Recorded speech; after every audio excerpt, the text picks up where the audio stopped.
Labs అయింది. మరి ఏం చేయాలి దానికి? మొత్తం బ్లాక్ 7 యొక్క లాంగవిటీ గురించి మరి ఏం చేయగలుగుతామో మరి వాళ్ళు ఇంకా ఇన్వెస్టిగేషన్ చేస్తున్నారు. But it is such a serious lab.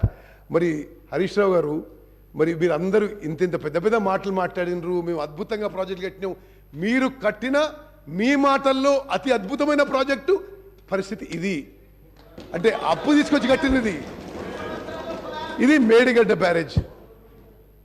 Annaram Sundilla రెండిటికి క్రాక్స్. దానికి ఇప్పుడు రిపేర్స్ చేపట్టాలి. ఆడ 2 TMC వాటర్ ఉంటే డీ వాటర్ చేయాలి. అంటే ఒకటి ఇది నిజంగా కూడా తెలంగాణలో ప్రతి పౌరుడు అలార్మ్ అయ్యే సిచ్యువేషన్. టోటలీ యాడ్హాక్ డెసిషన్స్ గత ప్రభుత్వంలో. మరి అసలు నిజంగా సమీక్ష చేస్తుంటే ఎవరు నిర్ణయాలు తీసుకున్నారు? What is on record? It is really alarming situation.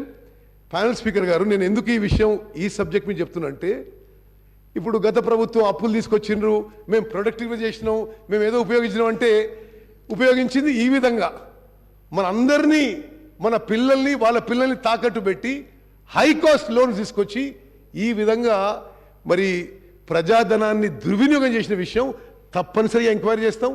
తప్పనిసరి తప్పు చేసిన వాళ్ళకి శిక్ష పడుతుందని చెప్పి కూడా నేను మనవి చేస్తూ ముగిస్తున్నాను. మహేశ్వర రెడ్డి గారు మీకు ఇస్తాను సార్, వారికి మాట్లాడండి, కూర్చోండి. మీకు ఇస్తాను, కూర్చోండి. మీకు ఇస్తాను మహేశ్వర రెడ్డి గారు కంప్లీట్ చేయండి. కంక్లూడ్ చేస్తాను సార్. మహేశ్వర రెడ్డి గారు థ్యాంక్ యూ సార్.